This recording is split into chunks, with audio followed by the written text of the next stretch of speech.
दोस्तों हमारे भारतवर्ष में 2 प्रकार के लोग दिखते हैं, एक एक्सर्शन करने वाले आणि एक ज़्यादा एक्सरसाइज करने वाले। एक्सर्शन करते-करते जो बूढ़ी औरतें होती है या मिडिल एज वाली औरतें रहती हैं या पुरुष रहते हैं, जो ज़्यादा एक्सर्शन करते हैं, ज़्यादा कष्ट करते हैं, इससे उनके शरीर में जो हमारी 7 धातु है, उनका क्षय होता है और वात व्याधि होने के चांसेस ज़्यादा रहते हैं। हम हर बार कहते हैं कि जब वात व्याधि कब होती है, तो हमारे शरीर में जो 7 धातुएँ होती हैं, रस है, रक्त है, मांस है, मेद है, अस्थि है, मज्जा है और शुक्र है। इन 7 धातुओं में 7 टिश्यूओं में जब क्षय पैदा होता है या डिप्लीशन होता है, तो वहाँ वायु जाके बैठती है और वात व्याधि होती है।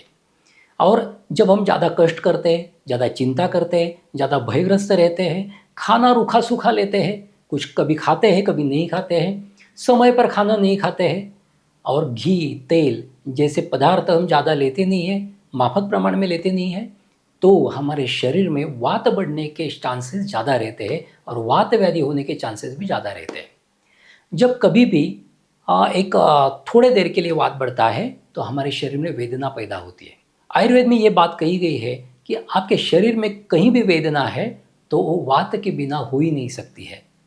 जब कभी एक टेम्परेरी वात बढ़ता है, तो भी आपके शरीर में शूल पैदा होता है या वेदना पैदा होती है और जैसे-जैसे आपके शरीर में वात बढ़ता रहता है, आपके शरीर में टिश्यूज़ जो है, उसका उनमें क्षय पैदा होता है, तो आपके शरीर में वात बढ़ने के चांसेस, वात व्याधि बढ़ने के चांसेस और वेदना उत्पन्न होने के चांसेस ज़्यादा रहते हैं।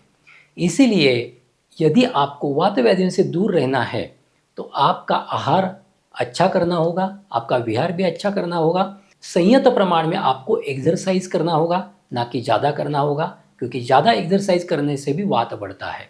आयुर्वेद में एक श्लोक आया है, गजम सिंहैवाकर्षन् भजन् नति विनश्यति। इसका अर्थ ये है, जैसे छोटा शेर बड़े हाथी को खींचने के लिए प्रेरित होता है, तो उस शेर का नाश हो जाता है। इसीलिए ज़्यादा व्यायाम नहीं करना है, ज़्यादा एक्सर्शन नहीं करना है, ज़्यादा एक्सरसाइज़ नहीं करना है, ज़्यादा बोझ नहीं उठाना है, इससे हमारे शरीर में वात ज़्यादा बढ़ता है।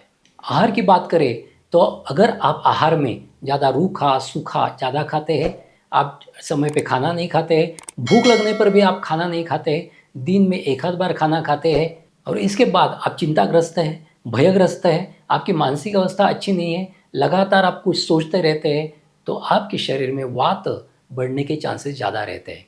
इसीलिए आयुर्वेद में ये कहा गया है कि इन सभी चीज़ों पर विचार करके आपका आहार अच्छा करिए, आपका विहार अच्छा करिए और तीसरी बात, आपकी मानसिक अवस्था भी अच्छी हो। अगर आपकी मानसिक अवस्था अच्छी है, आप खुश हैं, आप तोषित हैं, तो आपको भूख अच्छी लगेगी और अन्न भी अच्छी तरह हजम होगा और आपका आरोग्य भी अच्छा रहेगा।